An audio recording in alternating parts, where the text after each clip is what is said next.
இயேசு கிறிஸ்துவின் நாமத்தில் இந்த காலை வேளையில உங்கள் அனைவரையும் நான் வாழ்த்துக்கிறேன். இன்னைக்கு கர்த்தர் நம்மளோட பேச போற ஒரு அழகான தலைப்பு வாசிக்கலாம். ரோமர் எழுதின புஸ்தகம் 2ஆம் அதிகாரம் 7வது வசனம். சோர்ந்து போகாமல் நற்கிரியைகளை செய்து மகிமையையும் கனத்தையும் அழியாமையையும் தேடுகிறவர்களுக்கு நித்திய ஜீவனை அளிப்பார்.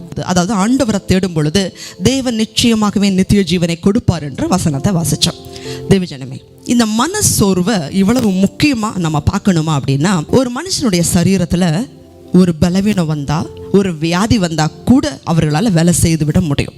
ஆனால் அதுவே ஒரு மனிதனுடைய மனசுல ஒரு பலவீனம் வந்துட்டா, சோர்வு வந்துட்டா, அவங்களால எந்த வேலையும் செய்ய முடியாது. உடனே அவங்க தவறான காரியங்களை, நெகட்டிவான காரியங்களை யோசிக்க ஆரம்பிச்சிருவாங்க. சோர்வாக இருக்கும் பொழுது தேவையில்லாத எண்ணங்கள் வரும். மற்றவங்கள பழி வாங்கணும், மற்றவங்களை காயப்படுத்தணும், மற்றவங்களை திட்டணும், அல்லது சண்டை போடணும், அல்லது ஏதாவது ஒரு விதத்தில் நம்மளை அழிச்சுக்கணும், இல்லை மற்றவங்களை அழிச்சிடணும். இந்த மாதிரியான தவறான காரியங்கள் வரும். மனநல மருத்துவர்கள் அதிகமாக பெருகி வர்றதை நம்ம பார்க்குறோம். சமீபத்தில் எடுத்த ஒரு ஆராய்ச்சியில் கூட ஒரு பிரபலமான ஒரு அதிகாரி ஸ்டூடெண்ட்ஸ் கேட்குறாங்க அவர்கிட்ட, ஐயா நாங்கள் என்ன படிப்பு படிக்கணும்? அப்போ அவங்க சொல்கிற காரியம், இன்றைக்கி எல்லாருமே செல்ஃபோனுக்கு, கம்ப்யூட்டருக்கு எல்லாம் அடிக்டாக இருக்காங்க, பாவங்கள் பெருகுது, அதனால் அதிகம் பேர் மனநல பாதிக்கப்படுறதுக்கு அதிக வாய்ப்பு இருக்குது, அதனால் நீங்கள் மனநிலைக்கான மருத்துவராக படிங்கன்னு சொல்லி ஆலோசனை கொடுத்ததை நான் கேள்விப்பட்டேன். தேவஜனமே, இன்னைக்கு இந்த உலகம் எப்படி போயிட்டு இருக்கு? ஒரு மனிதனுக்குள்ள மன சோர்வு வந்தா பிசாசுடைய மிகப்பெரிய ஒரு ஆயுதம். மன சோர்வு வரும் பொழுது அவங்களால ஜெபிக்க முடியாது, வேதத்தை வாசிக்க முடியாது, ஆண்டவரை ஆராதிக்க முடியாது, கொஞ்சம் கொஞ்சமா ஆண்டவரை விட்டு விலகுவாங்க. பைபிளை எடுத்தாலே கொட்டாவி வரும். ஜெபிக்கலான்னு ஆரம்பிச்சா அதுல ஒரு ஆர்வமே இருக்காது. இதுதான் பிசாசு உங்ககிட்ட கிரியை செய்கிற முதல் படி. இதுவே யோசனை பண்ணி பாருங்க, அதே மன சோர்வுகளுக்குள்ள இருக்கிற மனுஷன் ஒரு பாவத்தை செய்யும் பொழுது அவ்வளவு சோர்வா செய்வாங்களா?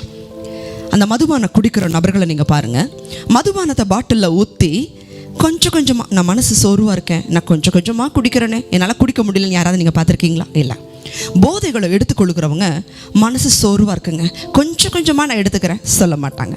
தற்கொலைக்கு போகிறவங்க யாராவது சோர்ந்து போய் நடந்து போய் தற்கொலை பண்ணுவாங்களே, இல்லை ஓடுவாங்க. பாவம் செய்ய ஓட வைக்குது.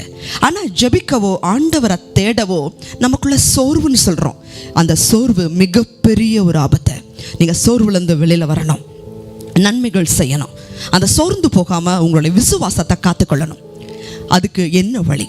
அப்போஸ்தலர் புஸ்தகம் 1ஆம் அதிகாரம் 8வது வசனத்தில் நீங்கள் வாசிங்கன்னா, தேவன் அதற்காகவே அவருடைய பரிசுத்த ஆவியை நமக்கு கொடுக்கிறார்.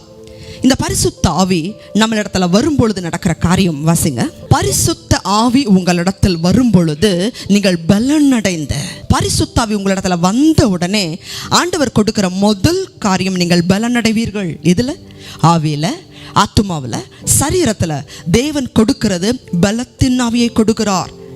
தேவஜனமே, கர்த்தருடைய சீசருடைய வாழ்க்கையை பார்த்தீங்கன்னா, இயேசுவை ஏற்றுக்கொண்டாங்க, அவங்க ஊழியம் செய்தாங்க, ஆனால் பரிசுத்தாவியை பெறுவதற்கு முன்பாக பயப்படுகிறவர்களாக இருந்தாங்க. அதுவே பரிசுத்தாவியை பெற்றுக்கொண்டதுக்கு பிறகு தைரியசாலிகளாய், அவங்களுடைய தைரியத்தை பார்த்து, அவங்களுடைய பலனை பார்த்து, அவங்க உற்சாகத்தை பார்த்து, அவங்களுடைய வல்லமையை பார்த்து முழு உலகமும் பயந்தது. தேவஜனமே, தேவன் அப்படிப்பட்ட அபிஷேகத்தை உங்கள் மேல் ஊற்ற விரும்புகிறார். பரிசுத்தாவியை நம்ம எல்லாருக்கும் வாக்கு பண்ணியிருக்கிறார். நீங்க தேசத்துல பரிசுத்தாவியை பெற்றுக்கொள்ளும் பொழுது உலகமெங்கும் நீங்க சாட்சியா வாழ முடியும். பலத்தின் மேல் பலனடைவீர்கள். இந்த சோர்வுகளுக்கு தயவு செய்து எச்சரிக்கையா இருங்க. சோர்வுகளுக்கு இடம் கொடுக்காதீங்க. அந்த சோர்வு நம்மளை மரணத்துக்கு நேரம் வழி நடத்திடும். தேவஜனமே, தேவன்கிட்ட இன்னைக்கு ஒப்பு கொடுங்க. உங்க பரிசுத்தாவியை நான் நிரப்பட்டு, ஆண்டவரே பலத்தின் மேல் பலனடைய எனக்கு உதவி செய்யுங்க, இந்த சோர்வு எனக்கு வேண்டாம். கண்களை முடிச்சு வைக்கலாம். எங்களை அதிகமாக நேசிக்கிறீங்களா பரலோகத்தின் பிதாவே? இந்த செய்தியை பார்க்குற ஜனங்க, தகப்பனே, இந்த உலகத்தில் போராட்டம், உபத்திரவம் எல்லாத்தையும் நாங்கள் கடந்து தான் போய் ஆகணும்.